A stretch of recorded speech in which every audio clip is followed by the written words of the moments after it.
Salut. Bonsoir, Benja. Salut à tous ceux qui m'ont dit bonjour. Bonsoir, bonsoir, on a dit. Bonsoir, excuse-moi. Bonsoir, Benja. On entend Menja loin. Bonsoir. Il est très loin, hein, Menja. Je suis là.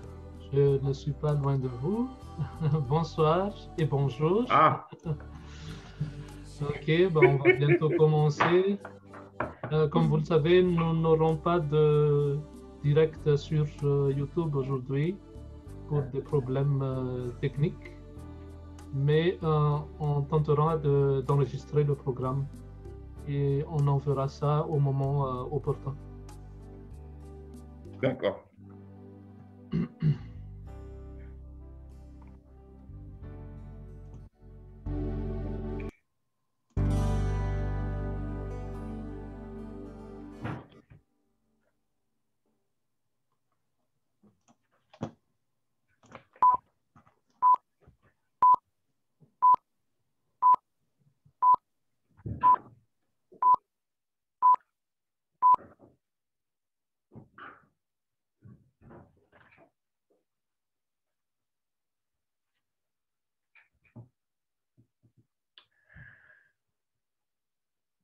Bonsoir à tous, bonsoir à nos chers auditeurs, auditrices, nos téléspectateurs, téléspectatrices. Je vous salue tous fraternellement. Nos amis, bien sûr, nos amis invités. Aussi, vous n'êtes pas oubliés. Comme vous le savez très bien, que ma mission à moi, c'est d'ouvrir ce moment avec des chants et dont les paroles des différents chants sont vraiment porteurs de réflexion et qui puissent nous mettre dans une ambiance, dans une situation un peu plus relax, parce qu'on parlera toujours, bien sûr, du milieu de la santé. D'accord? Alors, pour débuter le programme, je vais vous inviter à chanter avec moi le numéro 100 de notre hymne des louanges. Donc, le 100 qui nous dit « Lorsque dans ma souillure, sans bonheur et sans paix ».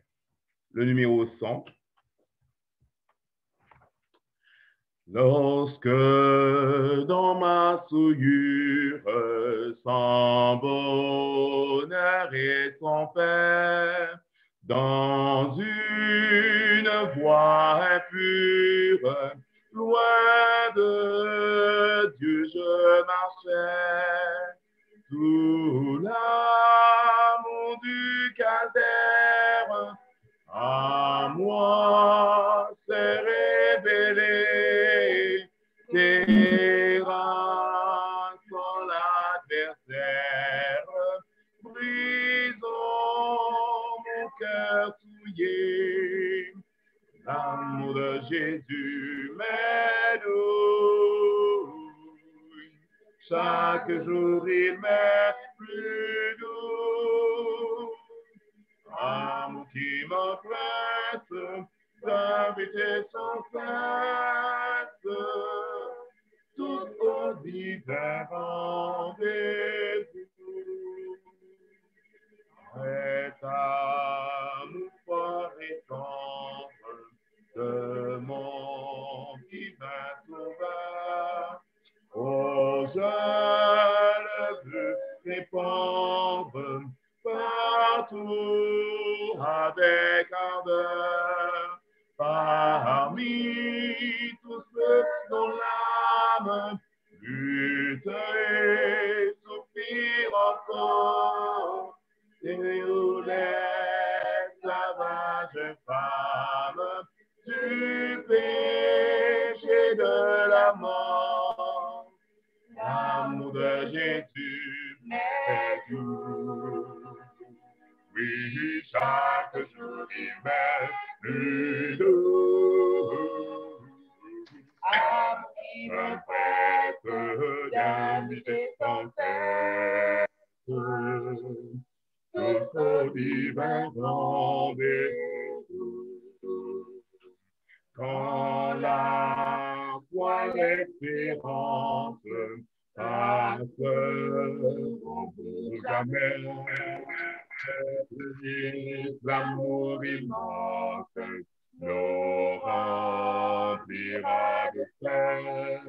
Angèle, ta tendresse, les phalanges d'élus répéteront sans cesse tout l'amour de Jésus. L'amour de Jésus m'est doux, oui, chaque jour il m'est plus doux. Il est presse d'inviter son Père, tout au divin rendez-vous.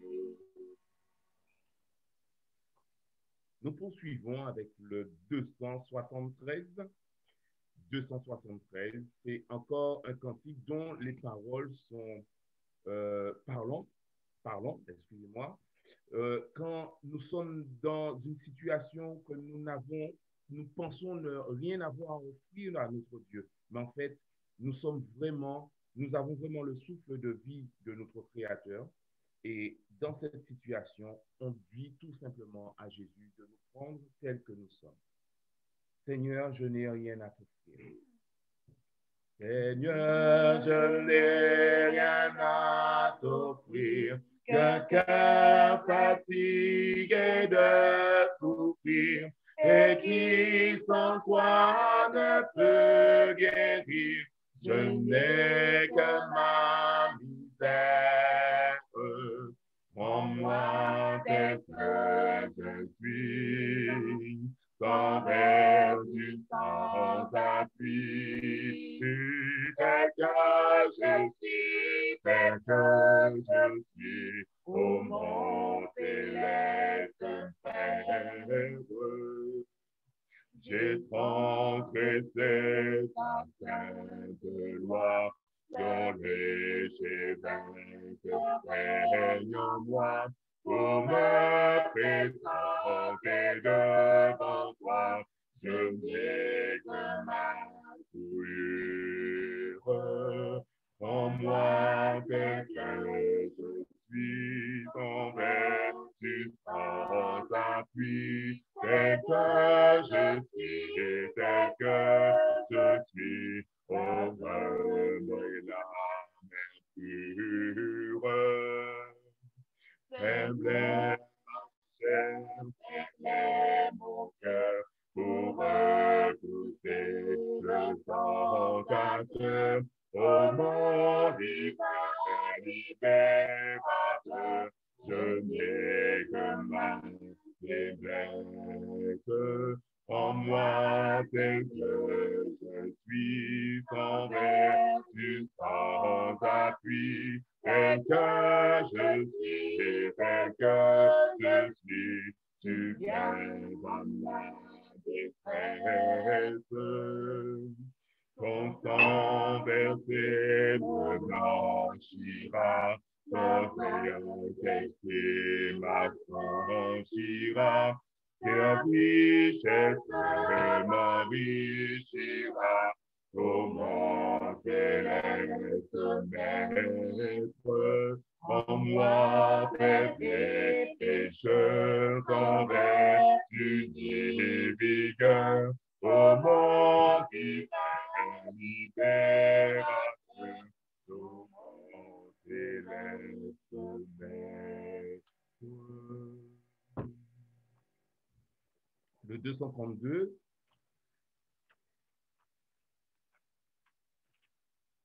Le 232. Bientôt, le Seigneur va venir. Es-tu prêt? Est-ce que nous sommes prêts en attendant notre Seigneur, notre Rédempteur? Le temps se défile. Nous avons une situation que nous vivons. Nous sommes dans une période où nous voyons de droite et de gauche comment ça se passe. Mais est-ce que nous sommes prêts? Es-tu prêt? Bientôt le Seigneur va venir. Es-tu prêt? Bientôt le Seigneur veut t'ouvrir. Es-tu prêt? Es-tu prêt? Es-tu prêt? Es-tu prêt pour l'éternité? Es-tu prêt? Es-tu prêt? Le Seigneur t'attira jeter. Bientôt l'appel retentira. Es-tu prêt? Bientôt la mort te surprendra. Es-tu prêt? Es-tu prêt? Es-tu prêt? Es-tu prêt pour l'éternité? Es-tu prêt? Es-tu prêt? Le Seigneur t'attira jeter. Bientôt Jésus va te juger. Es-tu prêt? Oh, devras-tu te condamner? Es-tu prêt? Es-tu prêt? Es-tu prêt? Es-tu prêt pour l'éternité? Es-tu prêt? Es-tu prêt? Le Seigneur t'attira jeter. Bientôt dans le ciel enlevé. Es-tu prêt? Tous les ennemis seront sauvés. Es-tu prêt? Es-tu prêt? Es-tu prêt? Es-tu prêt pour l'éternité? Es-tu prêt? Es-tu prêt? Le Seigneur t'attira jeter.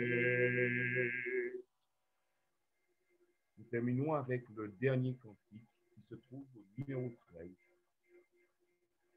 D'où peut me venir le secours? Ici, le secours me vient de l'Éternel. Soyons convaincus de cela, parce que Dieu, notre Créateur, il créa les nuits et les jours, et il nous donne cette possibilité encore de le louer, parce que nous sommes nés pour l'adorer.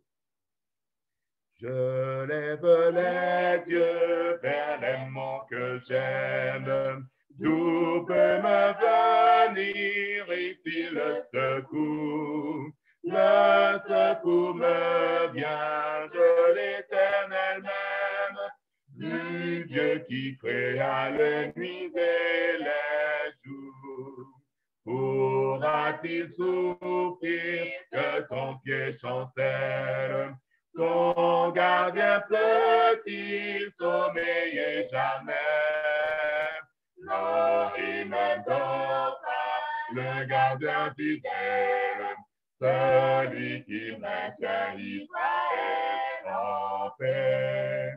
Pour toi l'Éternel est une retraite, il te sert en droite et d'ombre d'acquis.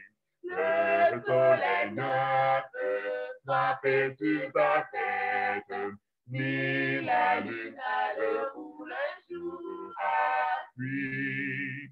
Il te gardera de tout mal possible. Il garde ton âme, il garde tes jours. Il te gardera contre son paisible. L'Éternel sur toi veillera toujours.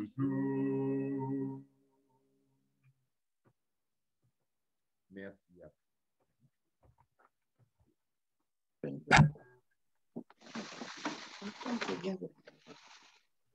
Bonsoir. Une cordiale bienvenue vous est souhaitée en ce soir. Je sais que vous avez quitté toutes vos activités pour passer un moment à l'étude de la parole de Dieu. Que ce moment puisse vous permettre d'être édifié et de pouvoir continuer à grandir selon la volonté de Dieu. Bienvenue à vous et bonne écoute. Nous allons nous incliner pour la prière. Notre Dieu, notre Père qui vit dans les cieux, gloire, honneur, louange te soit dû.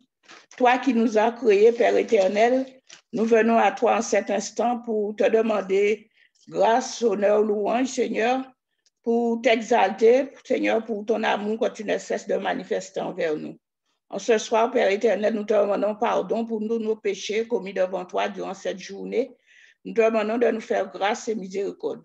Alors que nous allons passer un moment dans l'étude de ta parole, Seigneur, nous te demandons d'être avec chacun de nous remplir de ton Esprit Saint, soit principalement avec Nathalie qui doit intervenir, Seigneur, et permet que tout ce qu'elle dira vienne directement de toi. Accorde-nous ta paix et ta grâce et que ton nom soit glorifié, que ton nom soit sanctifié, salmodié dès maintenant et pour l'éternité. Je t'ai prié au nom de ton Fils Jésus et pour ta sainte gloire. Amen. Amen. Amen.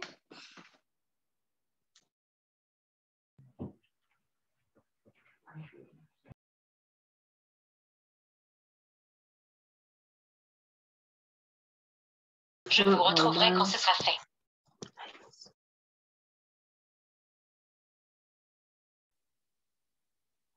Bonjour à tous.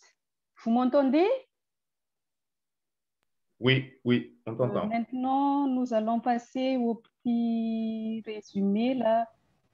Je peux avoir la main pour le partage, Ninja, s'il te plaît.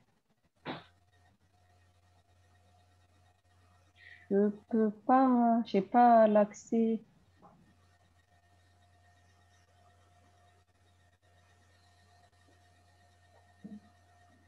Ok, c'est bon.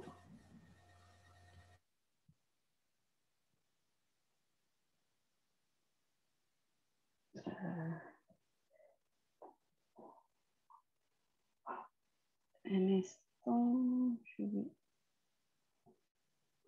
c'est bon. Vous voyez mon écran?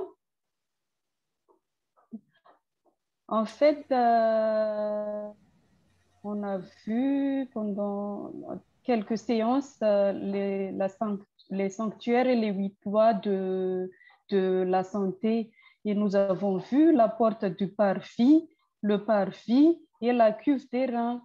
Et la porte du parvis, on a vu le petit déjeuner, il faut éviter, il faut supprimer si possible le gluten. Et après, on a vu la tempérance et la référence aussi du système immunitaire. Et nous avons pris l'exemple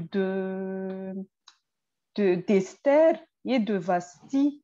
Et sur cela, on a vu que la belle taille et la belle figure d'Esther, c'était dû au respect de la loi de santé et de la loi morale aussi. Et la semaine dernière, mercredi dernier, nous avons vu la cuve des reins et tout était lié à l'eau. Et on a vu notre système lymphatique et le fait de boire beaucoup d'eau, ça va beaucoup nous aider à avoir une défense immunitaire et aussi permet de nous aider à éliminer les déchets. Et sur la cuve des reins aussi, nous avons vu que ça fait référence au baptême. Et pour le baptême, il y a le repentance qui va avec et la reconversion aussi. Et ce serait mieux si la reconversion se fait avant le baptême. D'où il y a aussi après une nouvelle vie de transformation. Et sur la loi de santé, on a vu que le fait de prendre la douche froide, ça va nous aider beaucoup. Et on peut aussi tremper les pieds dans l'eau, surtout les gens qui ont des problèmes de varices. ça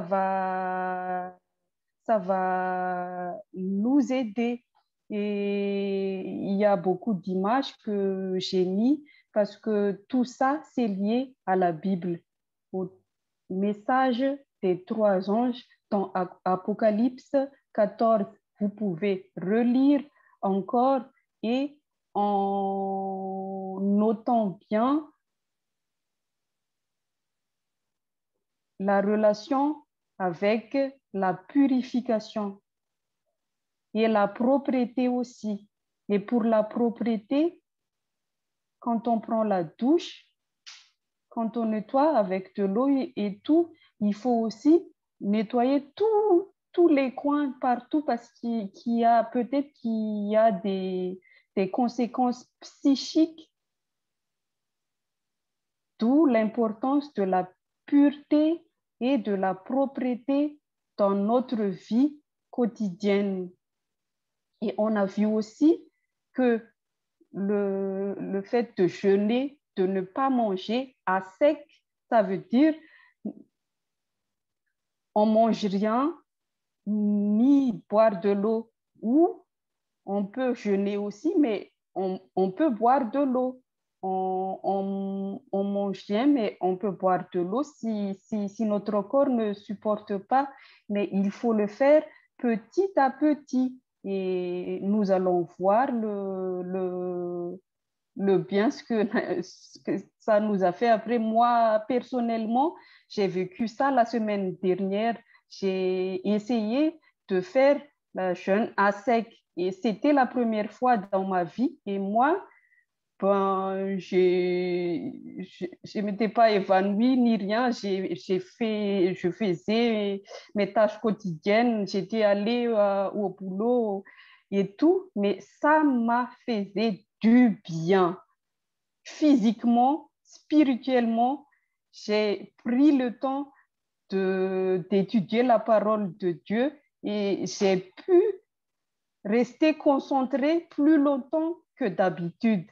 Et je vous invite aussi à pratiquer tout ce que Nathalie nous partage ici. Et le plus important dans tout ça, ce n'est pas de rester belle ou de faire quoi que ce soit, mais d'avoir la crainte avec respect envers Dieu. Il y a une nouvelle vie de transformation, la repentance, il y a l'abandon de péché avec et surtout notre relation intime avec Dieu va aller de plus en plus loin avec le respect de la loi de la santé. Pour moi, c'est tout pour aujourd'hui et nous allons suivre notre moment avec Nathalie dans les 8 lois de la santé. Merci.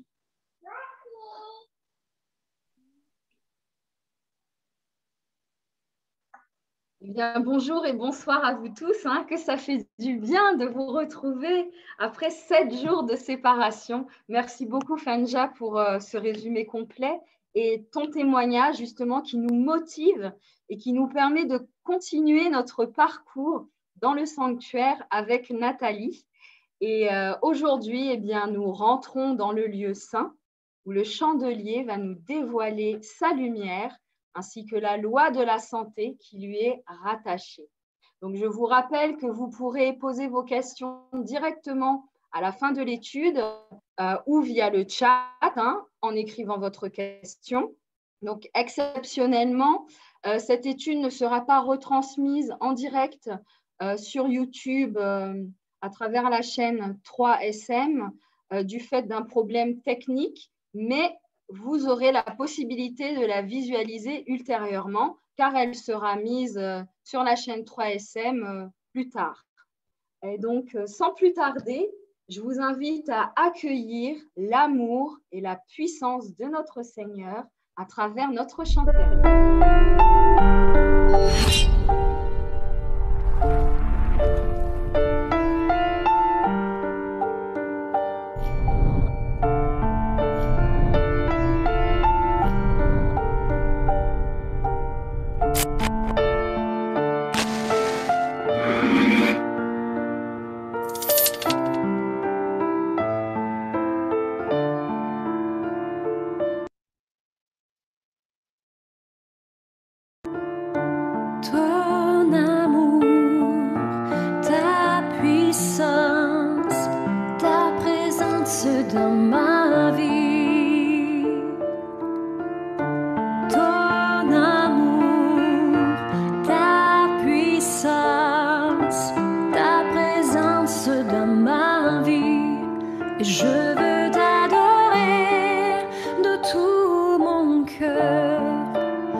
Je veux t'adorer de tout mon cœur. Je veux t'adorer de toute mon âme. Je veux t'adorer de toute ma force, car tu es mon Dieu. Tu es mon Dieu. Je veux t'adorer de tout mon cœur. Je veux t'adorer de toute mon âme. Je veux t'adorer de toute ma force, car tu es mon Dieu. Tu es mon Dieu. Tu es mon Dieu. Tu es mon Dieu.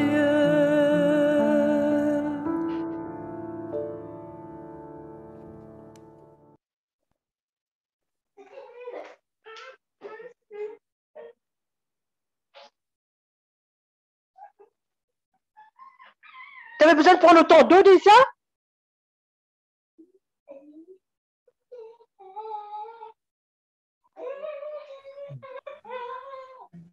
Bonsoir à Tais-toi. tous. Bonsoir. Bonsoir à tous. J'espère que vous allez bien. J'espère que vous êtes prêts aussi à entendre la suite donc du sanctuaire. Nous avons un manger, bon là. récapitulatif du parvis par Fanja. Merci Fanja d'ailleurs. Voilà, nous avons eu plein d'explications concernant la manière dont nous devons vivre, la manière dont nous devons nous comporter face à Dieu. Et dorénavant, nous avons compris donc que nous devons quitter la souillure du péché parce que nous allons rentrer dans le lieu saint. Et pour rentrer dans le lieu saint, eh ben, Dieu nous demande de nous laver. Effectivement, nous l'avons vu dans la cuve d'airain et d'être dans une nouvelle dynamique pour pouvoir le servir. Alors, nous allons voir à quoi fait référence ce lieu saint. Dans le premier élément que nous trouvons dans le lieu saint, sur le côté gauche, nous avons donc le chandelier. Et on va commencer donc, voilà, le chandelier. Et on va pouvoir voir dans cette étude à quoi fait référence ce chandelier dans ses lois de santé. Ah oui. Voilà.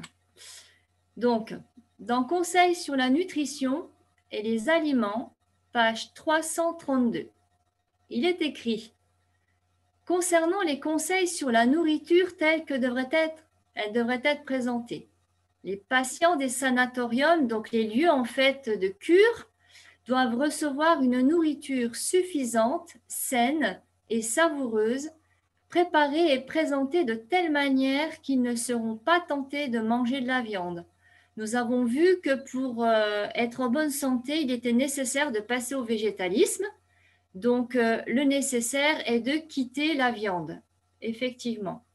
Donc, les sanatoriums sont des lieux de cure où l'on guérit les patients particulièrement par l'eau, ce que nous avons vu la dernière fois.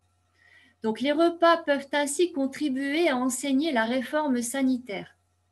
Il faut apporter du soin aux combinaisons d'aliments présentés aux patients.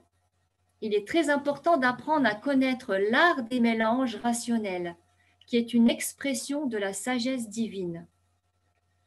Donc, tout ça pour dire que dans le parvis, nous avons étudié le type de nourriture que nous devions avoir et nous faisions référence particulièrement au petit déjeuner le matin. Donc là, si nous rentrons dans le lieu saint, nous allons rentrer dans la phase de l'après-midi et au deuxième repas de la journée, qui est donc le repas du midi. Et on va voir ça ensemble.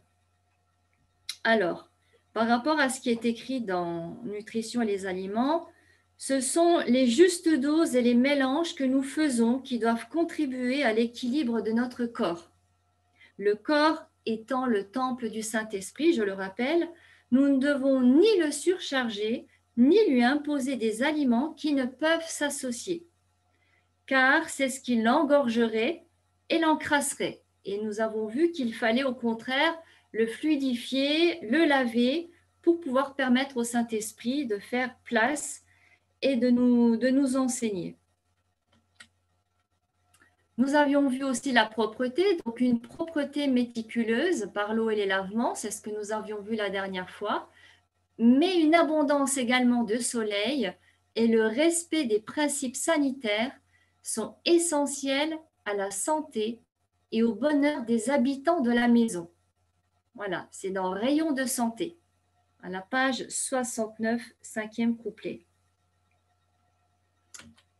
Alors la question, au niveau du chandelier, à quoi fait référence les habitants de la maison, ce que nous venons de lire juste précédemment? Alors évidemment, ni plus ni moins qu'à l'Église de Dieu et ses principes de vie en rapport avec la loi morale et les lois de la santé. Quand on parle de la maison, c'est la maison de Dieu. Car ces lois représentent la lumière de l'Évangile et de l'esprit de prophétie qui l'accompagne. Nous allons voir ça. Alors, dans Évangéliser chapitre 60, le titre « Comment présenter l'esprit de prophétie ?» Nous savons que nous faisons référence à l'Église, à deux choses, particulièrement à la Bible et à l'esprit de prophétie. Un guide vers une plus grande lumière. On a accordé trop peu d'attention à la Bible.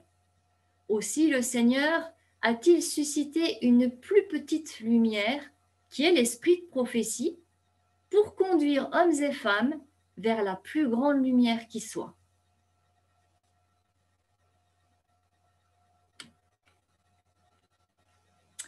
Dans Conseil à l'Église, chapitre 1, dans la traduction, il est écrit: les écrits d'Ellen White élèvent la loi de Dieu et guident toujours les hommes et les femmes à la Bible dans son ensemble. Elle désigne la Bible comme étant la seule règle de foi et de conduite, et comme étant la grande lumière vers laquelle ces écrits, la petite lumière, mènent. Donc nous comprenons que ce sont par les écrits de l'esprit de prophétie que nous pouvons comprendre mieux la Bible en elle-même, où l'Église doit émaner la grande lumière de l'Évangile. Et cette grande lumière servira à éclairer les nations. Voilà. Donc par ces deux lumières, qui est le soleil à droite et la lune à gauche, le chandelier représente donc l'Église de Dieu, qui est la lumière du monde. Donc voilà, Dieu est venu nous apporter une certaine lumière de compréhension dans sa parole, et c'est l'esprit de prophétie qui est une petite lumière par rapport au soleil, qui va nous ouvrir la compréhension à la parole de Dieu, pour éclairer les nations. Et ces 7 branches donc, de ce chandelier sont donc le symbole des 7 églises qui éclairent les nations tout au long de l'histoire. Au long de l'histoire chrétienne, selon ce qui est écrit en Apocalypse 1, 20, où c'est écrit « Les 7 chandeliers sont les 7 églises ». Sachant que le chiffre 7 fait référence à Dieu, c'est donc l'église de Dieu. Il s'agit là de décortiquer l'église de Dieu. Les 7 chandeliers étant aussi le symbole du chandelier à 7 branches placées dans le sanctuaire. Donc le chandelier à 7 branches fait ni plus ni moins référence qu'à l'église de Dieu. Où les 7 églises que ce chandelier représente sont Éphèse, Smyrne, Pergame, Thyatire, Sardes, Philadelphie et à Laodicée selon Apocalypse 2.1 à chapitre 3, verset 22. Sachant qu'aujourd'hui, nous sommes arrivés au temps de la fin, nous représentons donc cette église de Laodicée, que nous reconnaissons comme étant tiède. C'est la raison pour laquelle il faut la réveiller. Donc, le chiffre 7, comme je vous l'ai dit, représente la plénitude de Dieu. C'est la raison pour laquelle il y a 7 branches qui représentent donc le symbole de l'Église de Dieu et non différentes dénominations religieuses. Attention à ne pas se tromper. Les 7 églises ne sont pas différentes églises de différentes dénominations, mais c'est bien l'église de Dieu qui traverse le temps. C'est la raison pour laquelle il y a plusieurs noms. Où l'église de Dieu, qui est représentée par le chandelier, devra porter en elle d'un côté donc la grande lumière à droite et de l'autre côté la petite lumière. La flamme qui se trouve au-dessus du chandelier éclaire ses branches. La flamme qui éclaire ses branches n'étant autre que le symbole du Saint-Esprit, car le chandelier est alimenté par l'huile sacrée. Voilà. Donc, nous voyons que la flamme a un symbole aussi. Quand le chandelier s'allume, ça veut dire qu'il y a la présence du Saint-Esprit, l'huile étant la référence du Saint-Esprit. Selon Exode, chapitre 25, verset 6, où il est écrit « de l'huile pour le chandelier ». Vous savez qu'à l'époque, les chandeliers étaient alimentés par de l'huile que l'on mettait dans le pied et qui permettait justement d'allumer l'extrémité et d'avoir la flamme. Et cette huile est le symbole du Saint-Esprit. Car c'est le symbole de la consécration envers Dieu lorsque quelqu'un rentre dans les eaux du baptême pour se laver de ses péchés, en mourant à son ancienne vie charnelle, reposant sur l'essence. Et nous avions vu que l'essence faisait référence à la chenille pour renaître en nouveauté de vie, c'est-à-dire devenir un papillon, reposant désormais sur l'esprit qui libère du péché. L'Église de Dieu est donc la constitution de chrétiens consacrés. Donc, dans le lieu saint, il n'y a normalement que des personnes consacrées de cœur et d'esprit à Dieu, qui ont abandonné donc leur moi et qui rentrent désormais au service sacerdotal de l'Église. Voilà, on n'est plus dans une vie, une introspection personnelle. Nous rentrons dans l'Église et nous rentrons dans le service. Selon Ézéchiel, chapitre 16, verset 9, où il est écrit « Je te lavai dans l'eau, je fis disparaître le sang, donc les crimes des péchés passés qui étaient sur toi, et je t'oignis maintenant avec de l'huile, c'est-à-dire je te consacre par mon esprit à mon service. » Voilà, après avoir été lavé, Dieu nous oint d'huile pour nous rendre capables de le servir. Comme le révèle aussi dans Ésaïe chapitre 59, versets 3 et 4.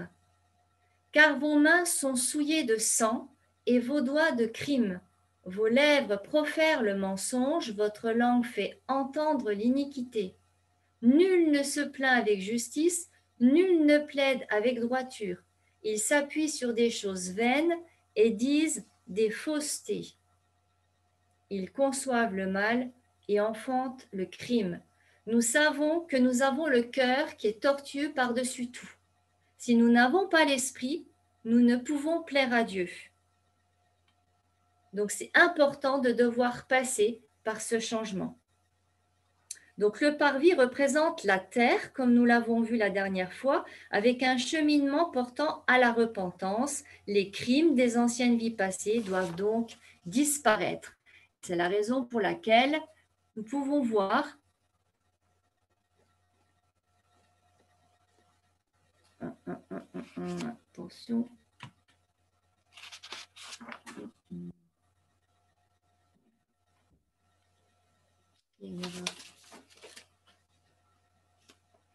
Alors,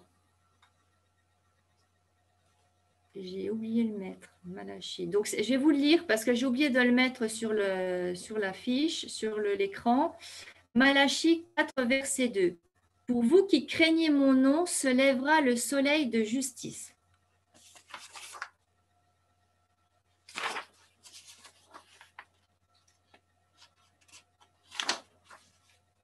Suivre ça parce qu'à mon avis, j'ai une erreur. On va aller dans Matthieu 25, chapitre, versets 33 et 41. Donc, arrivé dans dans le lieu saint, nous avons donc le chandelier qui se trouve sur la gauche. Et il est dit au niveau de la gauche. Et il mettra les brebis à sa droite et les boucs à sa gauche.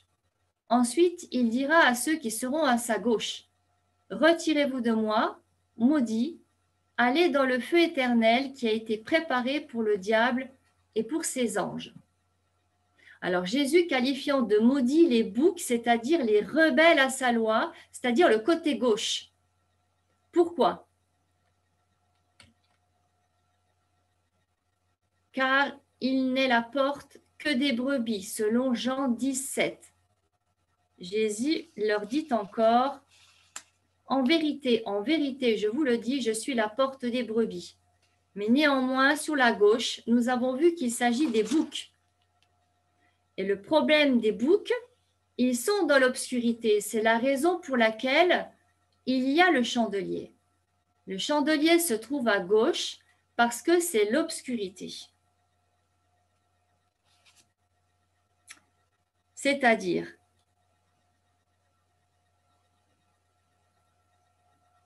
Jésus est le berger uniquement de ceux qui le connaissent et qui le suivent pour lui obéir.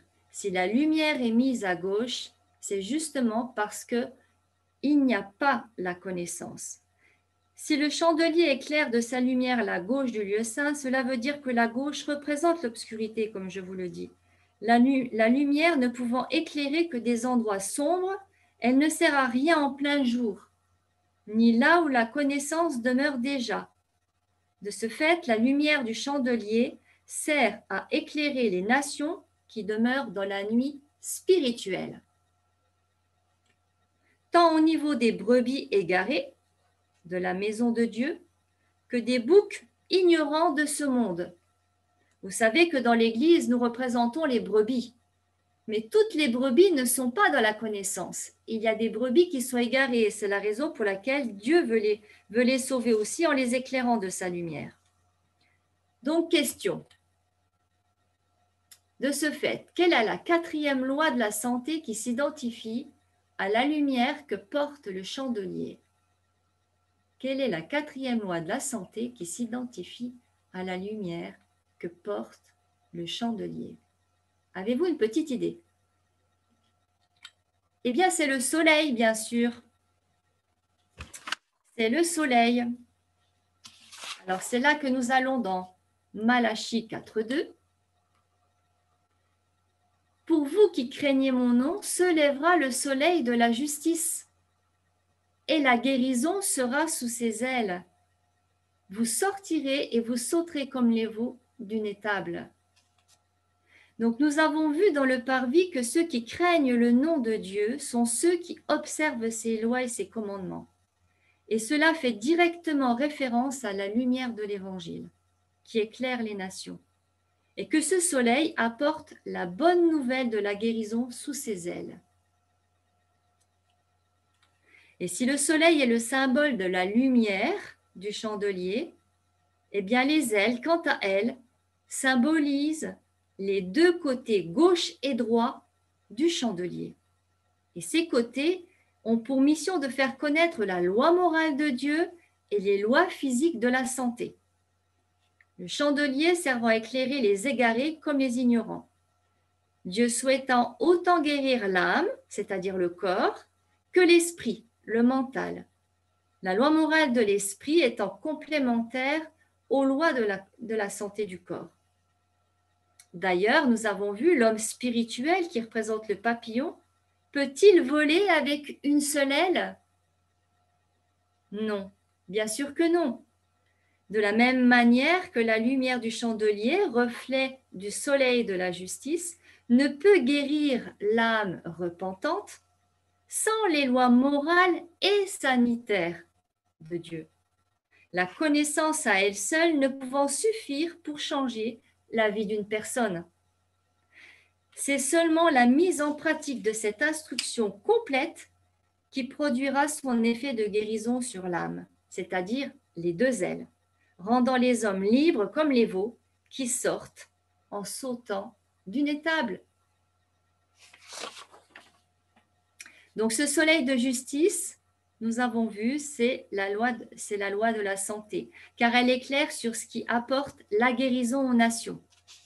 Ces deux lois protectrices et restauratrices affranchissent du péché et rendent libres les opprimés, car elles régénèrent en l'homme le discernement entre le bien et le mal par la présence de l'Esprit. Le soleil de l'Évangile apporte à tout chrétien des vertus réparatrices par le discernement spirituel et la vitamine D au corps humain, par le soleil dans le ciel lors de l'arrivée des beaux jours. Donc le soleil a une double signification. Autant elle éclaire, elle apporte du discernement sur la connaissance de la parole de Dieu, qu'elle apporte également de la vitamine D au corps. Mais à quoi sert la vitamine D? Eh bien, la vitamine D assure l'équilibre entre le phosphore et le calcium de notre organisme, en favorisant leur absorption au niveau intestinal, permettant le maintien d'une bonne minéralisation osseuse du squelette, permettant d'obtenir de bons os, de belles dents et des muscles renforcés.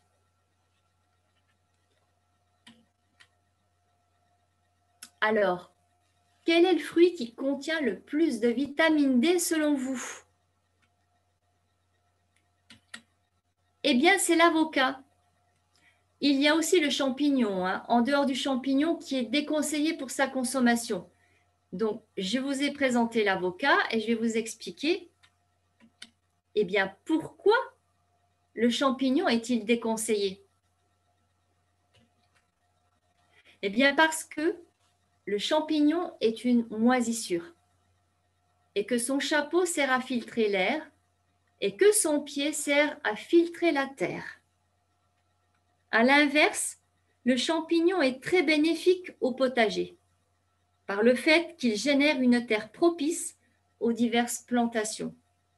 Cependant, il est préférable de ne pas le consommer parce que s'il filtre l'air et le sol, forcément, il n'a pas des attributs très bénéfiques pour l'organisme, bien qu'il comporte la vitamine D. Sa présence étant un signe de bonne culture bio, par contre, dans les potagers. Dieu fait bien les choses. Tout ne sert pas forcément à la nourriture. Le champignon, en l'occurrence, sert pour autre chose. Ce qui nous est bénéfique de ne pas consommer est cependant nécessaire à la culture pour sa qualité d'environnement. Mais si le champignon n'est pas le meilleur aliment de choix pour sa vitamine D, l'avocat, lui, sera un aliment d'excellence pour toute entrée lors du repas du midi et lors des reprises alimentaires derrière un jeûne. Nous avons vu tout à l'heure avec Fanja qu'effectivement, dans le parvis qui représente le matin, il est nécessaire parfois de faire des jeûnes parce que le jeûne revitalise le corps. Donc, pourquoi l'avocat? Pourquoi l'avocat? Bien parce que l'avocat contient à peu près 7% de fibres, ce qui facilite le transit intestinal. Outre ses vertus digestives, il contient également des acides gras qui apportent au cerveau le signal de la satiété, permettant d'apprendre à doser son alimentation. C'est un aliment qui aide donc à la maîtrise de soi.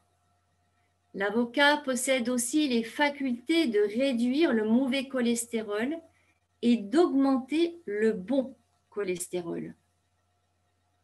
Intéressant.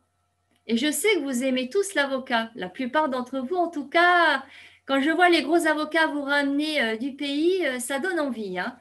Et là, on voit que l'avocat, nous, c'est des petits avocats que nous avons, mais il a déjà de très, très bonnes propriétés. Donc, l'avocat contient également des acides gras insaturés. Il est donc excellent pour le système cardiovasculaire. Son huile se trouvant proche de la qualité nutritive de l'huile d'olive méditerranéenne. Mais le fait que l'avocat soit riche en lipides, il est également calorifique. donc attention, contenant environ 3 cuillères à soupe d'huile par avocat. C'est quand même pas rien. Il sera donc préférable de se restreindre à 2 ou 3 avocats par semaine maximum, même si c'est très bon à la santé. Nous sommes encore dans la tempérance. Car, aussi paradoxal que cela puisse paraître, l'avocat consommé sans excès est également un bon allié santé et minceur. Car il est également bénéfique pour le foie et empêche la constipation. C'est pour ça que c'est un allié minceur, entre autres. L'avocat étant associé au soleil, il est également bon pour la vue. Nous avons vu que le soleil de justice apportait un certain discernement. Et bien là, l'avocat est également bon pour la vue. Donc, pas étonnant qu'il se révèle au niveau du chandelier comme étant un fruit de très bon choix, la lumière du chandelier apportant le discernement, comme je vous le disais. Et si nous avons vu que dans le parvis, les heures les plus appropriées pour prendre le petit déjeuner étaient entre 8 heures du matin et 10 heures, eh bien pour prendre le déjeuner du midi, c'est entre 14 heures et 16 heures que l'organisme s'avère être le plus en mesure de digérer les repas, le repas du midi. Pourquoi? Eh bien en effet, il faut garder 5 à 6 heures d'intervalle entre ces deux repas. Si l'on prend son petit déjeuner, donc au plus tard à 10 heures du matin par exemple, eh bien c'est entre 15 et 16 heures qu'il faudra prendre le déjeuner du midi. On a été tellement habitué à manger à midi pile, mais est-ce que c'est en relation avec la réforme sanitaire? Donc voilà, conserver ces 5 à 6 heures entre ces deux repas. Donc 5 heures étant le temps minimum de séparation d'un repas à l'autre et 6 heures le temps maximum. Il sera donc préférable de ce fait de sauter le repas du déjeuner plutôt que de manger en dehors de ses bonnes habitudes de temps digestif. Où le corps étant une horloge bien réglée, il est de notre devoir de manger autant que possible à heure fixe pour une meilleure digestion. Donc, par conséquent, en rapport avec les attributs de l'avocat et des deux ailes du chandelier, qui sont donc les deux systèmes du corps, quels sont donc les deux systèmes du corps auxquels le chandelier peut-il bien faire référence? Et oui, il a deux systèmes. Le chandelier a deux systèmes qui lui font référence. Alors, vous n'avez pas d'idée? Eh bien, comme nous l'avons vu dans les attributs de l'avocat, il y a le système squelettique et le système cardiovasculaire. Très important. On a vu que le système squelettique, pourquoi? Eh bien, l'avocat a des bons nutriments pour solidifier les os. Et le système cardiovasculaire, parce qu'il a des bonnes capacités au niveau du cœur. Donc, nous allons voir ça. Le système squelettique, alors je vous ai mis une charpente une maison qui est en train de se construire, parce que ça fait référence à la maison de Dieu, notre corps faisant référence au temple du Saint-Esprit, ça fait la même référence. Donc le système squelettique, parce que le chandelier qui représente l'Église est une structure d'un solide assemblage, selon Éphésiens 4,6, tout comme le corps humain.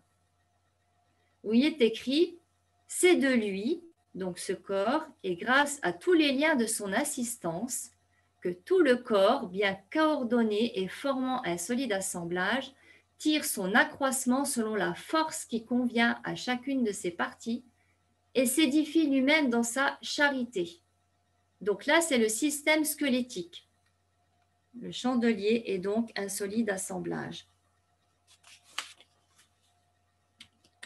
Et là, le système cardiovasculaire, parce que le chandelier produit sa lumière par l'huile qu'il contient. Et le bon acide gras insaturé, symbole du Saint-Esprit, contribue au bon maintien du cœur.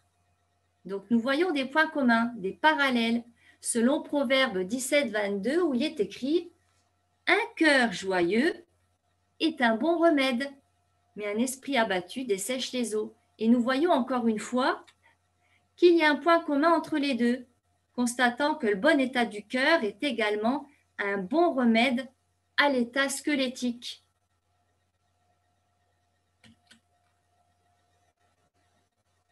Donc le système cardiovasculaire étant dans ce verset associé au système squelettique du corps, selon le symbole du chandelier qui est l'Église, en rapport avec la structure du corps humain. Alors, comment désormais connaître quelle est l'Église préposée de Dieu?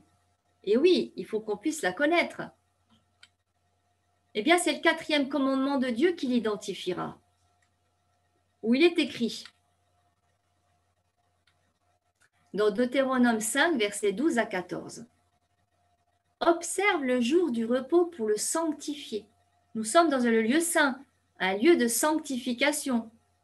Observe le jour du repos pour le sanctifier, comme l'Éternel, ton Dieu, te l'a ordonné. Tu travailleras donc 6 jours et tu feras tout ton ouvrage, mais le 7e jour est le jour du repos de l'Éternel, ton Dieu. Tu ne feras aucun ouvrage. Et qu'est-ce que l'esprit de prophétie dit de ce jour de repos? Pour qu'il y ait un rapport direct avec le chandelier. Alors, je suis désolée, PE, je n'ai pas trouvé la référence. Si quelqu'un l'a, vous pourrez la communiquer. Donc, chapitre 62, le message du 3e ange. Il me fut aussi montré comment le reste des enfants de Dieu suivait Jésus dans le lieu très saint. Comment ils considéraient l'arche et le propitiatoire étant captivés par leur gloire. Jésus leva le couvercle de l'arche, et alors ils virent les 2 pierres sur lesquelles sont gravés les 10 commandements. Ils parcoururent rapidement les saints oracles. Mais ils reculèrent en tremblant en voyant le 4e commandement au milieu des 10 préceptes sacrés briller d'une lumière plus vive que les 9 autres et entouré d'une auréole de gloire. Rien ne leur indiquait que ce commandement fut aboli ou transféré au premier jour de la semaine. Donc nous voyons que cela fait également référence au jour du repos. Et nous allons vite comprendre pourquoi. Par ces instructions de l'esprit de prophétie, il est évident que le chandelier, symbole de l'Église du reste, est une Église qui garde les commandements de Dieu et particulièrement le 4e commandement qui est le jour du sabbat, où une lumière entoure ce jour comme étant la lumière qui doit être transmise au monde, en ce qui concerne le jour d'adoration réservé au Dieu créateur. Donc il ne s'agit pas de n'importe quel chandelier, mais le chandelier qui représente l'Église qui observe les commandements de Dieu et particulièrement le 4e commandement. Alors comment adorer Dieu? Eh bien, l'adorer en esprit et en vérité, selon Jean chapitre 4 verset 23. Mais l'heure vient, et elle est déjà venue, où les vrais adorateurs adoreront le Père en esprit et en vérité, car ce sont là les adorateurs que le Père demande. Dieu est esprit et il faut que ceux qui l'adorent l'adorent en esprit, mais aussi en vérité. Donc cette lumière entourant le jour commémoratif de la création, eh bien Dieu demande donc à son peuple de l'adorer comme étant le Dieu créateur, en relation directe avec le message du premier ange. Ou en accord avec le message du second ange, Dieu demande également à son peuple de vivre l'adoration d'une manière différente du monde, comme étant un peuple à part de ce monde et bien distinct de celui-ci, à l'image même de son jour de repos qui doit être vécu à part des autres jours de la semaine. Et pour mieux comprendre ce que dit le premier message du premier ange, nous allons dans Apocalypse chapitre 14, verset 7, pour le premier message des 3 anges.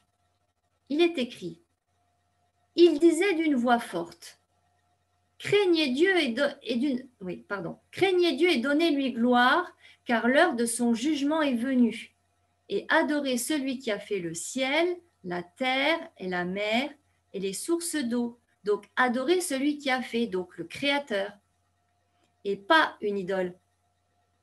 Et ensuite, au chapitre 18, verset 4, le deuxième message du troisième ange, il est écrit « Et j'entendis du ciel une autre voix qui disait « Sortez du milieu d'elle, mon peuple, afin que vous ne participiez point à ses péchés et que vous n'ayez point de part à ses fléaux. »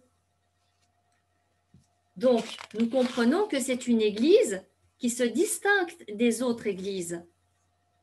Étant rentré dans le lieu saint, Dieu demande à son peuple de sortir du milieu des influences du monde pour l'adorer le samedi, le seul jour sanctifié selon la parole où c'est écrit en Deutéronome 5, 12.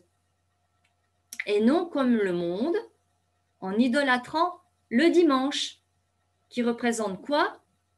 Eh bien, le jour du soleil, appelé Sunday, faisant directement référence à cette lumière qui est la grande lumière de la Bible et qui nous éclaire sur quel jour l'adorer. Donc le soleil, selon cette étude, ne possède pas que des atouts positifs, mais également une face cachée très négative.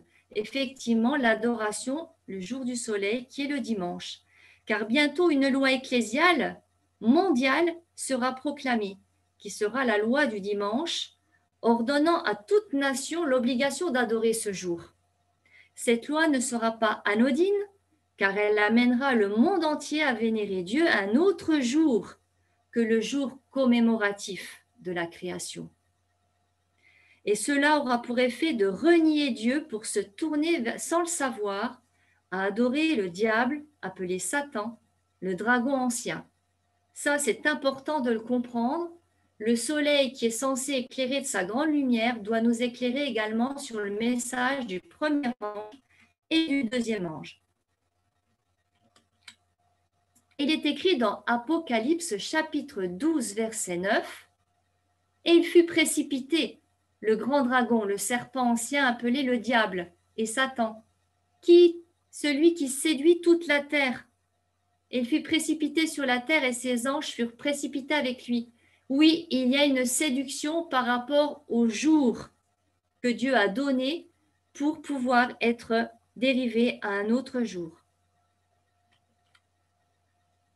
Il est écrit dans Conseil à l'Église, chapitre 62, sur la crise à venir. Le mouvement en faveur du repos du dimanche fait son chemin dans l'ombre et nous sommes bien dans le côté gauche du lieu saint, qui représente le lieu obscur pour lequel le chandelier doit éclairer le monde. Ceux qui en ont la responsabilité cachent son véritable but au point que beaucoup de ceux qui y adhèrent n'en voient pas la portée. Donc là, on parle bien du dimanche. Ces prétentions ont l'apparence chrétienne, mais dès qu'il se manifestera au grand jour, son langage révélera l'esprit du dragon. Donc ça, c'est l'esprit de prophétie qui démontre que d'ici peu de temps, il y aura une loi du dimanche qui va détourner en fait la loi du Dieu créateur. Donc en conclusion de ce fait, que nous révèle la 4e église de Thyatire d'Apocalypse? Nous allons aller... Voilà. Apocalypse 2, versets 20 et 24. Ce que j'ai contre toi, il est écrit, c'est que tu laisses la femme Jézabel, qui se dit prophétesse, enseigner et séduire mes serviteurs, pour qu'ils se livrent à l'impudicité. Et nous avions vu juste avant que l'impudicité, c'était à la cuve d'airain. Il fallait se purifier. Mais nous sommes séduits par des mauvais prophètes et qui mangent des viandes sacrifiées aux idoles.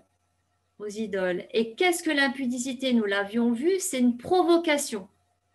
Et cette provocation est liée particulièrement à un mauvais jour de culte. À vous, à tous les autres de Thyatire qui ne reçoivent pas cette doctrine et qui n'ont pas connu les profondeurs de Satan, ceux qui sont restés fidèles au sabbat. Ce que vous avez, eh bien, retenez-le jusqu'à ce que je vienne. Voilà ce que Dieu nous recommande. En résumé, dans cette église, Jésus déclare qu'une fausse prophétesse s'est installée dans son temple, qui est son Église, et également le symbole de notre corps, pour y introduire un enseignement ou de mauvaises coutumes qui ont falsifié en fait les ordonnances de Dieu, aussi bien au niveau spirituel qu'au niveau pratique physique, qui ferait référence à un mode de vie initiant son peuple à l'idolâtrie, par des coutumes venant du monde et non de l'enseignement de Dieu, en opposition avec ce qui a été reçu dès l'origine, c'est-à-dire à travers les 10 commandements, à savoir de se souvenir du jour du sabbat, retenant cette recommandation jusqu'à son retour. L'objectif de Satan étant de séduire par de faux jours de culte les serviteurs de Dieu, du Dieu créateur, afin qu'ils se livrent à l'impudicité, c'est-à-dire à l'indécence et à la provocation envers Dieu. Le chandelier dans le lieu saint réclamant au peuple de Dieu, après le réveil qu'on a vu dans le parvis, eh bien une réforme de vie et de culte, selon la parole de Dieu et non selon les coutumes païennes du monde. En outre, c'est la raison pour laquelle la porte du sanctuaire se trouve du côté est du sanctuaire. Pourquoi? Eh bien parce que c'est là justement de ce côté est que se lève le soleil. Mais pour pouvoir rentrer dans le sanctuaire, eh bien il faut tourner le dos au soleil. Donc c'est la raison pour laquelle tout a une signification. Si la porte du sanctuaire se trouve à l'est, c'est justement pour qu'en y rentrant, nous ne soyons plus idolâtres, mais que nous tournions le dos au soleil. Dieu souhaitant commencer à réformer son peuple dans sa manière de l'adorer en tant que créateur et non autrement, ce que Dieu appelle l'adorer en esprit et en vérité. Et il est écrit dans Évangéliser au chapitre 165, dans Aujourd'hui est le temps favorable, à l'époque même où nous vivons, le Seigneur a appelé son peuple et il a confié un message. Il lui a prescrit de dévoiler la perversité de l'homme de péché qui a donné à la loi du dimanche un pouvoir particulier, qui a espéré changer les temps et la loi, et qui a opprimé le peuple de Dieu qui fait preuve de loyauté en honorant le Seigneur par l'observation du seul véritable sabbat, celui de la création qui a été sanctifié par l'Éternel. Et Dieu ne peut tolérer les compromis, il ne peut tolérer les erreurs. Ou en dehors du sabbat, eh bien, comment rendre Dieu jaloux? Eh bien, nous voyons ça dans Exode, chapitre 34, versets 14 à 16, où il est écrit « Tu ne te prosterneras point devant un autre Dieu, car l'Éternel porte le nom de jaloux. Il est un Dieu jaloux. Garde-toi de faire alliance avec les habitants du pays, on va dire en l'occurrence avec le monde, de peur que se prostituant à leur Dieu, leur mode de vie, et leur offrant des sacrifices, ils ne t'invitent et que tu ne manges de leurs victimes. » C'est une manière de partager avec eux leurs idoles.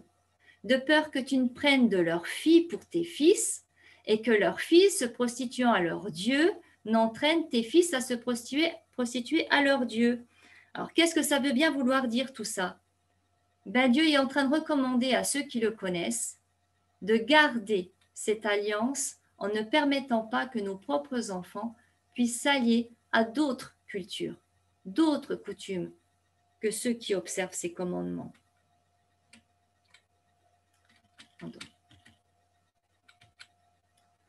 Donc la parole de Dieu expliquant clairement qu'adorer Dieu autrement que par le jour du sabbat, l'homme lui est infidèle. Et cela même après s'être préalablement allié à lui par le baptême d'eau que nous avons vu dans la cuve d'airain. Donc le baptême est très important. Nous en avons vu les significations dans le parvis. Mais rentrer dans le lieu saint qui symbolise sa véritable Église, c'est savoir se sanctifier en faisant ce qui lui est agréable.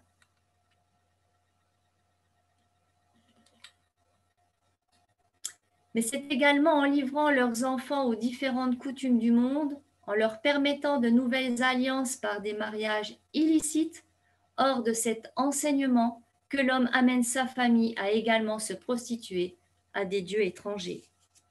Je ne sais pas si nous en avons toujours conscience, mais Dieu est véritablement dans le détail quand il explique quelque chose à ses enfants.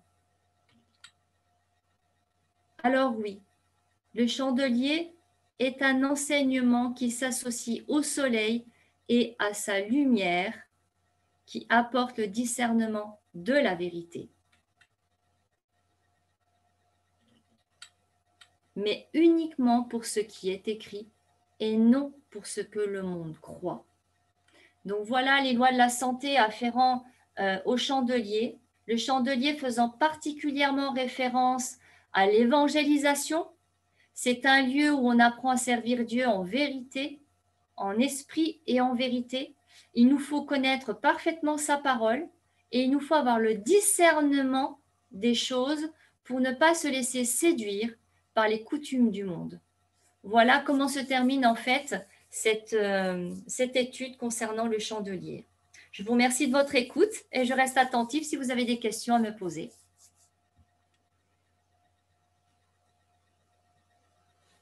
Je laisse la main.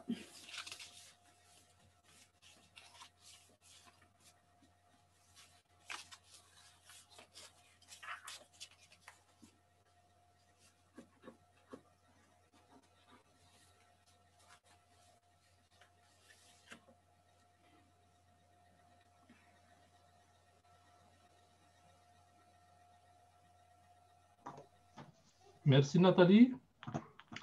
Bien. Et merci aussi à toutes les personnes qui sont présentes avec nous. Nous allons passer au moment de séance questions-réponses.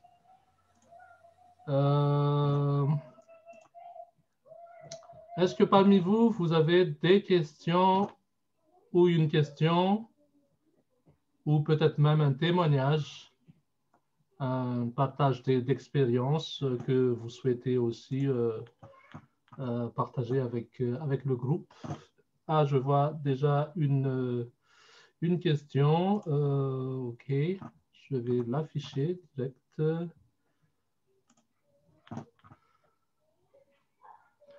Une question qui arrive d'une personne qui a assisté. Si on mange que 2 fois par jour, quel est leur idéal? Alors, il y en a qui me précèdent là. il y a des personnes qui me précèdent. Je ne suis pas allée au bout des explications de fait que rentrer dans le lieu saint. Mais effectivement, manger 2 repas par jour est très bon. Je ne vais pas en dire plus parce que je vais solliciter plutôt la fidélité aux études pour pouvoir avoir vraiment la suite derrière qui sera très explicative.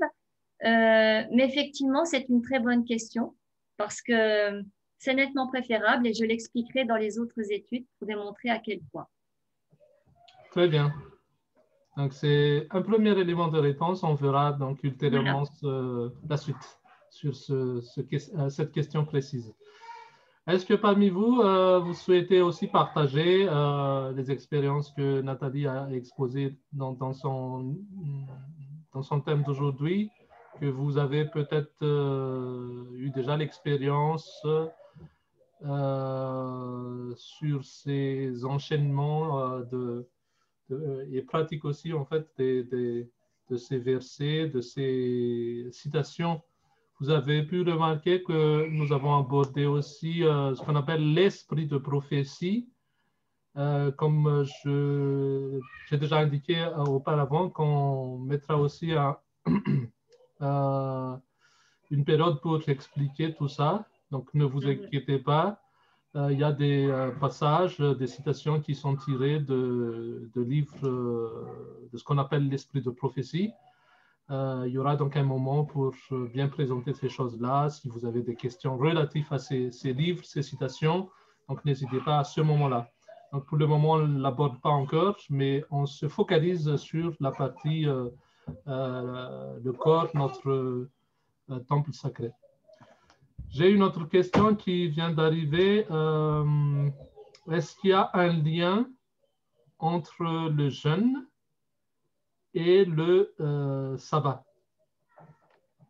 Le jeûne et le sabbat. Bah déjà, il n'est pas recommandé de jeûner le sabbat parce que c'est représenté comme étant un jour de fête, un jour béni. Donc, le jeûne, c'est plutôt une restriction, c'est plutôt une dynamique de, comment je pourrais dire, oui, on est plutôt dans une dynamique de préparation quand on est dans le jeûne. Donc, c'est pas pendant le sabbat. Le sabbat, on bénéficie pleinement de ce jour. C'est un jour de joie, c'est un jour où justement, on va ni être dans une attitude de lâcher prise ou en faire n'importe quoi ou alors manger trop. Au contraire, on va rester sobre, mais en mangeant de bonnes choses, bien préparées à l'avance, qui vont sortir aussi de l'ordinaire. C'est un jour mis à part. Donc, pas mis à part pour ne rien manger, mais mis à part pour se réjouir. Donc, Jésus nous a promis que quand il viendrait nous chercher, eh bien, nous commencerions par un repas des noces. Donc, c'est quand même quelque chose de convivial, un repas. Et le sabbat, c'est un jour de convivialité puisque nous nous retrouvons entre frères et sœurs. C'est un jour de partage. Donc, on ne va pas associer le jeûne avec le sabbat. Non, c'est avant qu'on va vivre le jeûne. C'est dans la semaine pour préparer le sabbat.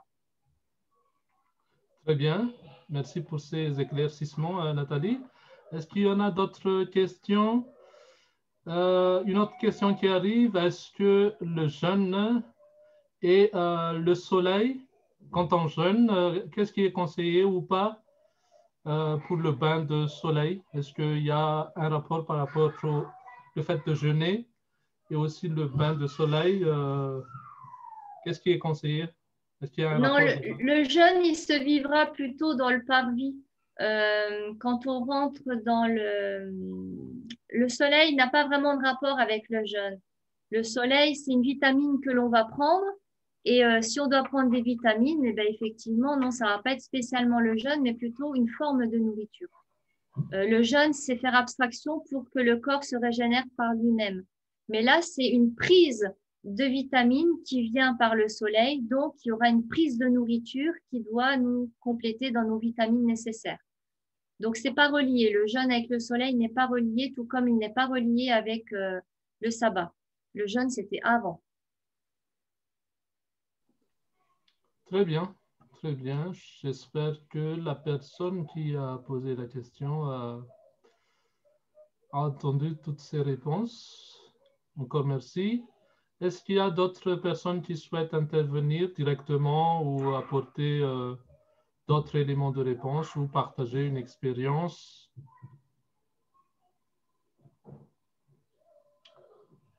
OK. Il n'y a plus personne qui a quoi que ce soit à dire par rapport à l'étude, des questions à poser? Parce que sinon, moi, je veux bien faire un petit témoignage par rapport au sabbat. Hein. Ou si quelqu'un en a un, je laisse la main facilement, il n'y a pas de problème. OK, ben, je pense... Oui, vas-y, Fanja. Il y a Fanja qui souhaite... Oui. Oui. Vous m'entendez? Oui. Oui, en fait, aujourd'hui, j'ai appris beaucoup de choses par rapport aux autres jours, là, ce qu'on a vu avant. Parce que moi, en fait, j'ai eu l'habitude de jeûner le sabbat. Et pas que ça, mais quand je jeûne aussi, je bois. Mais comme je vous ai dit tout à l'heure, la semaine dernière, j'ai jeûné en jour ouvrable et jeûne à sec pendant 2 jours et demi. Et avant, j'ai pensé que peut-être que je vais avoir un problème, quelque chose comme ça. Parce qu'avant, j'ai jeûné le sabbat en me disant que peut-être que je vais me concentrer pendant le sabbat, quelque chose comme ça. Mais là, aujourd'hui, tout était faux, quoi, dans ma tête. Et avec mon expérience de la semaine dernière aussi, cette expérience me confirme que il faut jeûner le jour ouvrable. Parce que ça ne nous empêche pas de faire notre devoir quotidien, d'aller au travail, de s'occuper des enfants, de notre famille et tout ça. Et aussi de méditer la parole de Dieu en plus que ce qu'on fait le sabbat.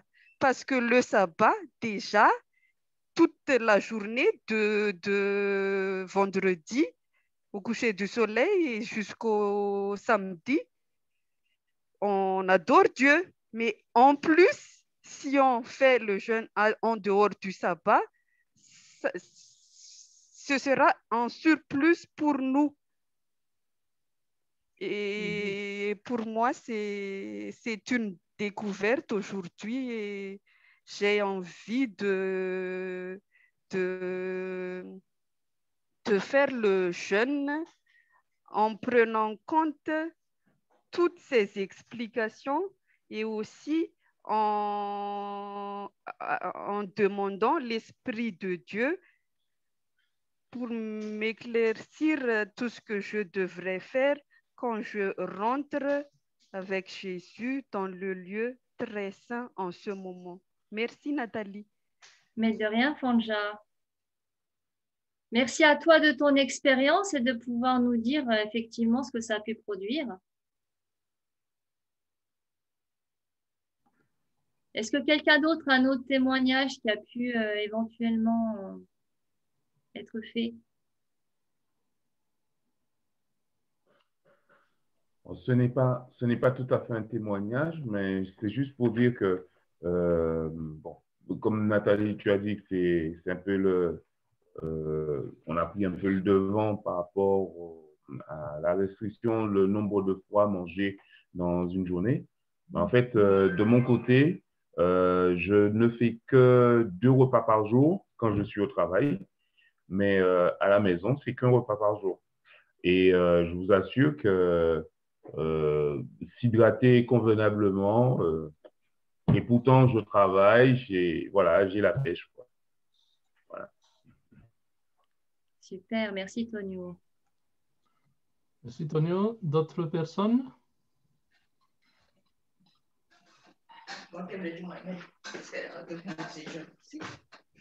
Ok, bah, je pense que de toute façon, la prochaine fois, n'hésitez pas. S'il y a des choses qui vous reviennent, vous pouvez intervenir la prochaine fois par des questions ou je vais essayer de mettre en ligne notre étude d'aujourd'hui une fois que la connexion serait stabilisée. À ce moment-là, vous pouvez regarder l'émission et préparer aussi des questions pour la prochaine fois. Menja, si tu permets, je voulais juste ajouter quelque chose par rapport à l'étude que j'ai pu émettre. Pour avoir fait mon expérience aussi, à l'époque où je suis rentrée dans l'église, il y a plus de 25 ans, j'avais vite compris qu'effectivement, le sabbat, c'était extrêmement précieux. Et si on vit un moment précieux, on ne va pas se restreindre, au contraire, on va faire la fête avec les siens. Et pour avouer qu'avoir compris que c'était un jour de fête, c'était un jour où vraiment il n'y avait rien à s'occuper, tout était fait déjà de la veille. Donc un bon repas nous attendait déjà de la veille, il y avait des bonnes odeurs dans la maison qui attiraient tous les membres de la famille dans ce moment convivial. Donc après l'église, quand on rentrait à la maison, j'étais toute seule avec les enfants qui étaient petits. Mon mari ne me suivait pas encore et j'en avais que 2 sur les 4 des enfants avec moi. Et quand on rassemblait tout le monde autour de la table qui était bien garnie avec des verres à pied, la nappe et puis tout ça, eh ben, je peux vous dire que dans le temps, mon mari, je ne vais pas dire qu'il a été séduit, mais il a énormément apprécié ce jour de repos qu'on a tendance à voir quand il est mal expliqué comme étant un jour de restriction, alors que c'est au contraire un jour de joie, un jour de partage où on fait les choses avant pour justement être pleinement disponible pendant ce jour-là. Et ça a fait que dans le temps, ça l'a amené à l'église. Et ça l'a fait être baptisé. Aujourd'hui, on était 6 membres dans la famille, parce que j'ai eu 2 autres enfants après. Les 6 sont baptisés. On est tous les 6 baptisés. Il y a encore un enfant qui est convaincu de la vérité, qui a du mal à partager encore notre foi au même niveau que nous la vivons, mais il est convaincu. Et je me dis, c'est toute cette convivialité qu'il y a autour du sabbat qui rassemble les uns avec les autres, que ce soit dans l'église ou dans les foyers. Donc, c'est extrêmement important de comprendre ce jour. Effectivement, il est sanctifié et Dieu l'a béni pour que nous puissions ressentir ces moments de bénédiction. Voilà ce que je voulais préciser. Merci encore une fois pour ce partage. OK. Merci à vous. Sans plus tarder, je vais donner la parole à Angela. Alors, ce sera juste avant, il y aura Jean-Claude pour la prière. OK, très bien. Merci.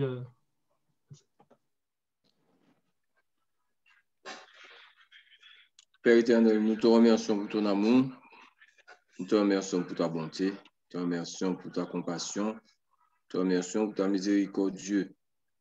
Nous te remercions parce que nous savons que tu nous aimes vraiment d'un amour éternel et ce que tu veux, c'est sauver l'homme et que l'homme arrive à la connaissance de ta vérité pour que, en ces fins de temps, qu'il soit prêt pour un témoignage de toi dans ce monde et que d'autres puissent donner à toi par leur témoignage et par leur lumière. J'aimerais que ceux qui te connaissent puissent briller pour toi, afin qu'ils puissent éclairer les autres et qu'ainsi, Seigneur, une multitude soit sauvée dans le nom de Jésus.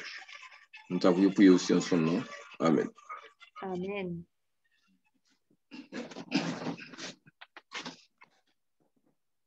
Comme vous l'avez compris, l'étude est terminée. Donc, l'équipe 3SM vous remercie de votre écoute et de votre fidélité. Et nous vous donnons rendez-vous mercredi prochain à la même heure, au même endroit, pour découvrir ensemble la table des pains de proposition associée à une des lois de la santé. Dans cette attente, bien évidemment, n'hésitez pas à revoir les études déjà émises sur la chaîne 3SM et cela sans modération. Je vous souhaite un bon après-midi et une bonne nuit. Que le Seigneur vous bénisse et à très bientôt.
Je veux t'adorer.